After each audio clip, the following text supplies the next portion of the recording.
বন্ধু এখন আমরা একটা ইন্টারেস্টিং গেম খেলবো। তুই মেসির পক্ষে, আমি রোনালদোর পক্ষে।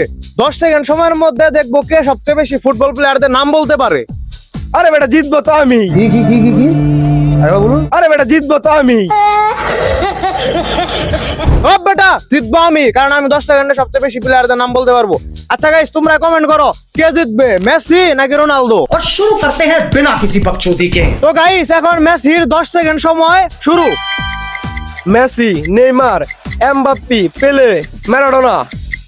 তারপরে জানি আর কি, তারপরে জানি টাইম শেষ গাইস, মেসির টাইম শেষ। আচ্ছা তুই কতগুলা বলতে পারছস? 5টা। গাইস মেসি বলতে পারছে 5টা। এখন দেখা যাক রোনালদো কতগুলা বলতে পারে। নেক্সট। তো গাইস এখন দেখা যাক রোনালদো মানে আমি 10 সেকেন্ডে কতগুলা প্লেয়ারের নাম বলতে পারি। তো রোনালদোর টাইম শুরু। Messi, Neymar, Mbappe, Ronaldo, Raphinha, Romero, Dembélé, Ronaldinho, Oscar, কাকা, পেলে। এই আমার টাইম শেষ গাইস। আমি 10 সেকেন্ডে বলতে পারছি 4 4 8 9 10 11। গাইস রোনালদো 10 সেকেন্ডে বলতে পারছে 11টি, আর মেসি বলতে পারছে মাত্র 6টি। তো গাইস জিতে গেল রোনালদো। ইয়ে! গাইস তোমরা বেশি বেশি সাবস্ক্রাইব করো।